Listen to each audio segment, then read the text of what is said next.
Rajinikanth live show with Revanth program లో కీలక వ్యాఖ్యలు చేశారు. రేవంత్ లోక్సభ ఎన్నికల్ని బీఆర్ఎస్ వదిలేసిందన్నారు. బీజేపీని గెలిపించాలని కేసీఆర్ చూస్తున్నారేమో అంటూ రేవంత్ వ్యాఖ్యానించారు. ఇక 6-7 సీట్లలో బీఆర్ఎస్ డిపాజిట్లు కూడా గల్లంతవుతుందన్నారు రేవంత్ రెడ్డి. ఒక్క స్థానంలో కూడా బీఆర్ఎస్ గెలిచే ప్రసక్తే లేదన్నారు. 4-5 స్థానాల్లో సెకండ్ ప్లేస్ కే పరిమితమవుతుందన్నారు సీఎం రేవంత్.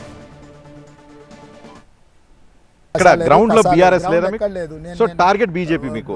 రజనీకాంత్ గారు నేను చెప్పేది ఏంటంటే ఎన్నికల బరిలోనే వాళ్ళు లేరు. పోటీ నామమాత్రంగా ముక్కోణం కనిపిస్తుంది కానీ పోటీ 2 కూటముల మధ్యలోనే జరుగుతుంది. కేసీఆర్ గారు వ్యూహాత్మకంగా బీజేపీని గెలిపించాలని ప్రయత్నం చేస్తుండా, లేకపోతే నిజంగానే అచేతన అవస్థలోకి ఆ పార్టీ మారిపోయిందా, లేకపోతే భయంతో వాళ్ళకి స్పేస్ వదులుతున్నాడా నాకు తెలియట్లేదు. బీఆర్ఎస్ పార్టీ గ్రౌండ్ను వదిలేసింది. నేను ఈరోజు మీ దగ్గర మాట్లాడుతున్నా 6-7 సీట్లలో బీఆర్ఎస్కు డిపాజిట్ రాదు. యూ మార్క్ మై 6-7 సీట్లలో డిపాజిట్ రాదు. 4 సీట్లలో సెకండ్ ప్లేస్ వస్తుంది, మిగతా అన్నిట్లలో థర్డ్ ప్లేస్ వస్తుంది. అంటే గెలవడానికి ఒక్క సీట్ కూడా అవకాశం లేదు. 2వ స్థానం రావడానికి 4-5 స్థానాలు ఉన్నాయి. 3వ స్థానం డిపాజిట్ కోల్పోయేటి మిగతా సీట్లు ఉన్నాయి.